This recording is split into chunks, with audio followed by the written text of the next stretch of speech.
Question number 29। इससे पहले मैं 28 क्वेश्चन करा चुकी हूँ। इससे पहले जो मैं उत्तर प्रदेश की 2-3 वीडियो डाल चुकी हूँ। जिन्होंने हमारी वीडियो को अभी तक नहीं देखा है तो वे जाकर वीडियो को देखें। प्लेलिस्ट में जाकर देखना, उत्तर प्रदेश की आपको वीडियो मिलेगी। तो हम अब नेक्स्ट क्वेश्चन से स्टार्ट ही करते हैं। तो क्वेश्चन नंबर नेक्स्ट 29। तो इसमें दिया गया है कि उत्तर प्रदेश में मुगल कालीन लाल किला कहाँ पर स्थित है। यानी कि आपसे पूछा गया है कि जो लाल किला है वह कहाँ पर स्थित है उत्तर प्रदेश में। तो इसका सही जवाब क्या होगा? ऑप्शंस। तो लाल किला कहाँ पर स्थित है? आगरा में। ये पूछा कि क्या गया है, ये पूछा गया है मुगल कालीन। लेकिन एक लाल किला कहाँ पर है? दिल्ली में भी है। लेकिन उससे ऐसा कुछ क्वेश्चन नहीं पूछा गया। जब पूछा जाएगा क्वेश्चन तब उसको हम क्लियर करेंगे अच्छे से। तो मैं आपको बता देती हूँ कि इस लाल किले के बारे में बता देती हूँ कि इसका निर्माण किसने किया है और ये कौन सी हमारे धरोहर में आता है। तो यह इसकी बात करें कि जो लाल किला है यह यूनेस्को के द्वारा जो विश्व धरोहर में आयताकार है। और यदि बात करें लाल किले की कि लाल किले में किस पत्थर का प्रयोग किया गया है, तो लाल किले में लाल बलुआ पत्थर का क्या है प्रयोग किया गया है। और लाल किले को कब बनाकर तैयार किया गया, तो ये किया गया था 1573 में। Next question number 30। इसमें दिया गया है कि उत्तर प्रदेश के मथुरा नगर में किस शासक का स्तंभ लेख है। फर्स्ट ऑप्शन है कनिष्क, सेकंड ऑप्शन है समुद्रगुप्त, थर्ड ऑप्शन है अशोक और फोर्थ ऑप्शन क्या है? बिंदुसार। तो इसका करेक्ट आंसर क्या होगा? इसका करेक्ट आंसर होगा ऑप्शन सी। यानी कि उत्तर प्रदेश में मथुरा नगर में किसका स्तंभ लेख है, तो वह अशोक का स्तंभ लेख है। आपको मथुरा के बारे में बता देती हूँ कि मथुरा क्या है। तो मथुरा क्या है? उत्तर प्रदेश का ज़िला है। और मथुरा में क्या है? भगवान श्री कृष्ण की मातृभूमि है। मथुरा में ही श्री कृष्ण का जन्म स्थान है। और जो आपसे पूछने लगे कि जो भगवान जो श्री कृष्ण थे वह किस वंश के थे, तो वे थे कौन से वंश के? यदुवंश के। कौन सा वंश था? यदुवंश। यदुवंश के कौन थे? श्री कृष्ण थे। जो मथुरा का जो पहला नाम था वह क्या था? पहला नाम था क्या मथुरा का? मधुबन। और फिर मधुबन के बाद क्या आया था? मधुपुरा। यानी कि आपको मैं बता देती हूँ कि मथुरा तो बाद में बना था। इससे पहले क्या था? पहला था मधुबन।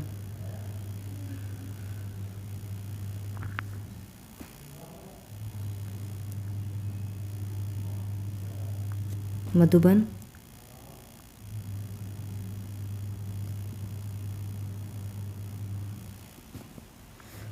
तो पहला नाम क्या था? मधुबन। फिर क्या था? मधुपुरा। और बाद में लास्ट में आकर क्या बना था? यस। तो यह बाद में जाकर क्या बना था? मथुरा बना था। मैं आपको अशोक के बारे में इसलिए नहीं बता रही कि अशोक के बारे में, क्योंकि हम पढ़ रहे हैं उत्तर प्रदेश। और उत्तर प्रदेश में यदि मैं अशोक के बारे में बताऊंगी तो वह आपका क्या चला जाएगा? हिस्ट्री का क्वेश्चन चला जाएगा। और उत्तर प्रदेश में जितने हो आपके उत्तर प्रदेश से ही क्वेश्चन होने चाहिए। जैसे कि इसमें क्या आया था? मथुरा आया था। तो मथुरा क्या उत्तर प्रदेश का जिला है। तो मथुरा से कौन कौन से क्वेश्चन हमारे निकल सकते हैं, तो उन्हीं के बारे में हम चर्चा करेंगे। तो इसमें ये क्वेश्चन पूछा जाता है सबसे ज़्यादा उत्तर प्रदेश के एग्जाम में कि मथुरा का पहला नाम क्या था। तो मथुरा का पहला नाम क्या था? मधुबन। लास्ट में बाद में क्या होता? मधुपुरा। और अब वर्तमान में क्या है? मथुरा नाम है। जो मथुरा है वह किसकी राजधानी थी? तो वह थी मथुरा किसकी राजधानी थी? सूरसेना। यानी कि सूरसेना की क्या साम्राज्य की क्या थी राजधानी? मथुरा थी।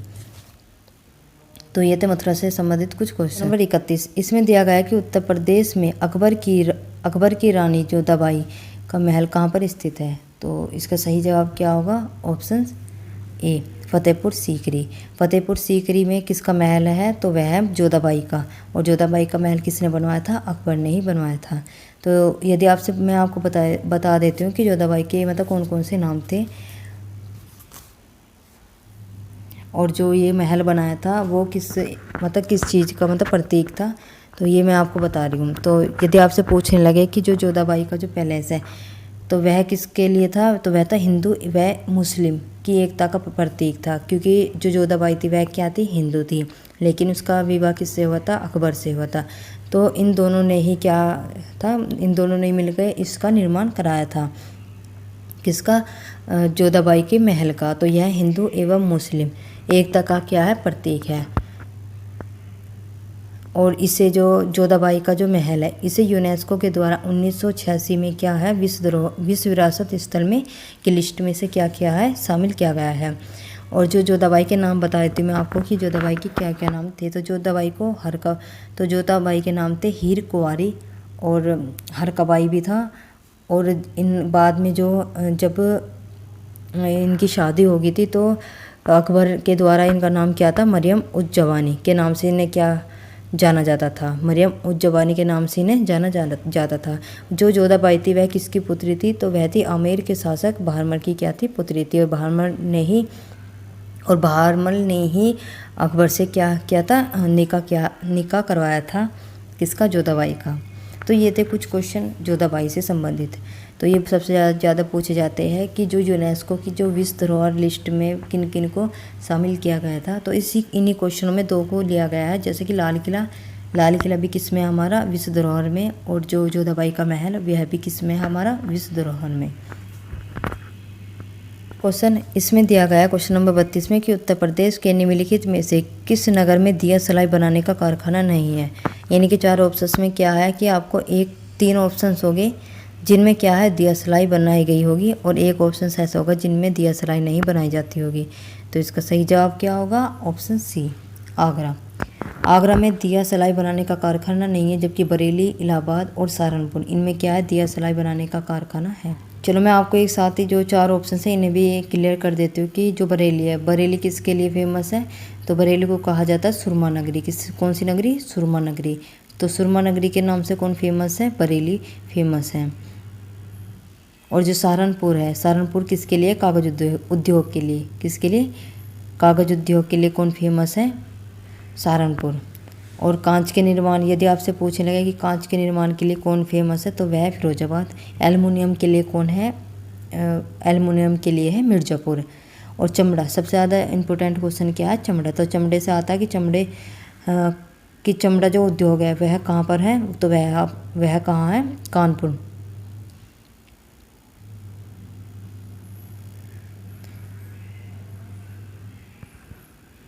इलाहाबाद से क्या बन सकते, तो इलाहाबाद में क्या होते हैं, इंजीनियरिंग। जो इंजीनियरिंग का जो सामान है वो कहाँ पर मिलता है, तो वह मिलता है कहाँ पर, इलाहाबाद में। तो यानी कि उद्योग कहाँ पर है। तो यदि आपसे पूछने लगे बरेली किस लिए फेमस है, तो सुरमा नगरी के लिए बरेली को जाना जाता है। इलाहाबाद को जाना जाता है कि इंजीनियरिंग जितना भी सामान है वो कहाँ पर मिलता है, इलाहाबाद में मिलता है। और आगरा किस लिए फेमस है, तो आगरा फेमस है किसके लिए, खाद्य तेल उद्योग के लिए। यानी कि जितने भी ये खाने पीने की जो चीज़ है, ये खाद्य जो पदार्थ है वह कहाँ पर मिलेंगे, आगरा और कानपुर दोनों में मिलेंगे। तो फर्स्ट पे क्या होगा, कानपुर, और सेकंड पे क्या होगा, आगरा। तो ये खाद्य पदार्थ जो है हमारे कहाँ पर मिलते हैं, आगरा मिलते हैं। और सहारनपुर किस लिए फेमस है, कागज़ उद्योग के लिए। तो ये 4 ऑप्शन थे। तो मैंने आई होप आपकी चीज़ समझ में आ गई होगी कि जो 4 ऑप्शन हैं वे किस लिए फेमस है। नेक्स्ट क्वेश्चन नंबर 33, इसमें दिया गया है कि क्वेश्चन नंबर 33, इसमें दिया गया है कि उत्तर प्रदेश के किस जिले में त्रिवेणी स्ट्रक्चरल लिमिटेड कारखाना है। यानी कि त्रिवेणी स्ट्रक्चर लिमिटेड कारखाना उत्तर प्रदेश के किस जिले में है। तो इसका सही जवाब क्या होगा, ऑप्शन डी, इलाहाबाद में। इलाहाबाद में क्या है, त्रिवेणी स्ट्रक्चर लिमिटेड। तो ये त्रिवेणी से भी याद आ जाएगा, त्रिवेणी क्या है, हमारी गंगा, यमुना और सरस्वती नदियों को भी क्या कहा जाता है, त्रिवेणी के नाम से जाना जाता है। तो ये तो ऑप्शंस में देखकर ही पता लग रहा है। इसमें दिया गया है कि उत्तर प्रदेश में सीमेंट के कारखाने कहाँ स्थित है। यानी कि सीमेंट के कारखाने उत्तर प्रदेश में कौन से ज़िले में है। तो इसका सही जवाब क्या होगा, तो इसका सही जवाब होगा ऑप्शन डी, चुर्क एवं डल्ला। चुर्क एवं डल्ला ये ज़िले नहीं है, ये उत्तर प्रदेश में जो ज़िला है उसके अंदर के मतलब क्षेत्र है। तो यदि आपसे पूछने लगे चुर्क और डल्ला ये उत्तर प्रदेश के किस ज़िले में आते हैं, तो चुर्क एवं डल्ला उत्तर प्रदेश में कौन से ज़िले में आते हैं, तो ये आते हैं सोनभद्र में आते हैं। जो सोनभद्र है उत्तर प्रदेश का दक्षिणतम बिंदु है। क्वेश्चन नंबर 35, इसमें दिया गया है कि उत्तर प्रदेश का सूक्ष्म यंत्र बनाने का प्रमुख औद्योगिक केंद्र कौन सा है। तो इसका सही जवाब क्या होगा, ऑप्शन ए, लखनऊ। लखनऊ में क्या बनाए जाते हैं, सूक्ष्म यंत्र बनाए जाते हैं। और इसमें यदि बात करूँ मैं कानपुर की, कानपुर किस लिए फेमस है, तो कानपुर फेमस है ऊनी वस्त्रों के लिए। किसके लिए, ऊनी वस्त्रों के लिए कौन, ऊनी वस्त्र या फिर सूती वस्त्र के लिए कौन फेमस है? कानपुर फेमस है। ऊनी और सूती वस्त्र दोनों के लिए कानपुर फेमस है। हाथरस से इस तरह से कोई क्वेश्चन नहीं आता। गाजियाबाद में बस शराब उद्योग सबसे ज़्यादा कहाँ पर है? गाजियाबाद में है। क्या? शराब उद्योग। तो शराब उद्योग सबसे ज़्यादा कहाँ पर है? गाजियाबाद ज़िले में है। लखनऊ में क्या है? लखनऊ में सूक्ष्म यंत्र बनाने का सबसे बड़ा जो औद्योगिक केंद्र है। कौन? लखनऊ। Question number 36। इसमें दिया गया है कि उत्तर प्रदेश में मान्यता प्राप्त स्टॉक एक्सचेंज कहाँ है? तो ये उत्तर प्रदेश के किस ज़िले में होगा? तो ये उत्तर प्रदेश के ऑप्शन डी कानपुर में क्या होगा? तो स्टॉक एक्सचेंज उत्तर प्रदेश के कौन से ज़िले में है? तो यह है कानपुर ज़िले में। Next question number 37। इसमें दिया गया है कि उत्तर प्रदेश कितने संभागों में विभक्त है? संभागों का मतलब होता है मंडल। तो उत्तर प्रदेश टोटल कितने मंडलों में विभक्त है? तो इसका सही जवाब होगा ऑप्शन डी 18। Question number 39। इसमें दिया गया है कि उत्तर प्रदेश की मंत्रिपरिषद किसके प्रति उत्तरदायी होती है? तो फर्स्ट ऑप्शन से राज्यपाल, सेकंड ऑप्शन से विधान परिषद, थर्ड ऑप्शन से मुख्यमंत्री और फोर्थ ऑप्शन क्या है? विधानसभा। तो उत्तर प्रदेश की मंत्रिपरिषद किसके प्रति उत्तरदायी होती है? तो इसका सही जवाब क्या होगा? ऑप्शन डी विधानसभा। और जैसे कि हाल ही में क्या है, उत्तर प्रदेश में इलेक्शन हुए थे। इलेक्शन का जो आपसे उत्तर प्रदेश में इलेक्शन से क्वेश्चन पूछे जा सकते हैं, क्योंकि इलेक्शन का जो टॉपिक है वो आपका किससे होगा? करंट अफेयर से रिलेटेड होगा। तो ये बहुत ज़्यादा इंपॉर्टेंट है क्वेश्चन, क्योंकि अभी हाल ही में क्या हुए? इलेक्शन हुए हैं। मैं आपको बता देती हूँ कि इलेक्शन के बारे में जितना भी होगा, उत्तर प्रदेश में कितनी सीटों पर इलेक्शन हुए हैं। तो कितनी सीटों पर हुए? 403। हालांकि उत्तर प्रदेश में टोटल सीट कितनी होती है? 404 होती है, जिसमें एक क्या होती है? मनोनीत होती है। जिसे कौन मनोनीत करता है? तो राज्यपाल उससे मनोनीत करता है, जो कि क्या होता है? कि एंग्लो इंडियन होता है। लेकिन जो निर्वाचन होते हुए कितनी सीटों पर हुए? वह हुए 403 सीटों पर। यदि आपसे पूछने लगे कि उत्तर प्रदेश में जो इलेक्शन थे वे कितने चरणों में हुए थे, तो कितने चरणों में हुए थे? 7 चरणों में हुए थे। तो और उत्तर प्रदेश में जो चरण थे वे कब से लेकर कब तक थे? तो वे 10 फरवरी से लेकर 7 मार्च तक हुए थे। और जो वर्तमान में जो उत्तर प्रदेश के सीएम है वह किन्हें बनाया गया था? तो वह बनाए गए थे आदित्य योगीनाथ। आदित्य योगीनाथ जो है उत्तर प्रदेश में दूसरी बार क्या बनाए गए? मुख्यमंत्री बनाए गए। और इनसे पहले भी कौन थे मुख्यमंत्री? तो इनसे पहले मुख्यमंत्री कौन थे? आदित्य योगीनाथ ही थे। यदि आपसे पूछने लगे कि ये जो इलेक्शन हुए हैं, जो 2022 में जो उत्तर प्रदेश में इलेक्शन हुए थे, वह कौन सी नंबर की, मतलब जो विधानसभा के इलेक्शन थे, तो यह कौन सी थी? तो विधानसभा थी 18वीं। कौन सी विधानसभा के इलेक्शन थे? 18वीं के। लेकिन यदि आपसे पूछने लगे कि जो सीएम बनाए गए थे वह कौन से नंबर के थे, तो वे थे 38वें नंबर के। क्योंकि विधानसभा क्या होती है? विधानसभा का अपना एक टाइम पीरियड होता है कि वह अपना टाइम पीरियड 5-5 साल का क्या करते हैं? कंप्लीट करती है। और इस बीच में खैर विधानसभा क्या होती है? भंग भी हो जाती है। हालांकि अभी तक ऐसा हुआ नहीं है।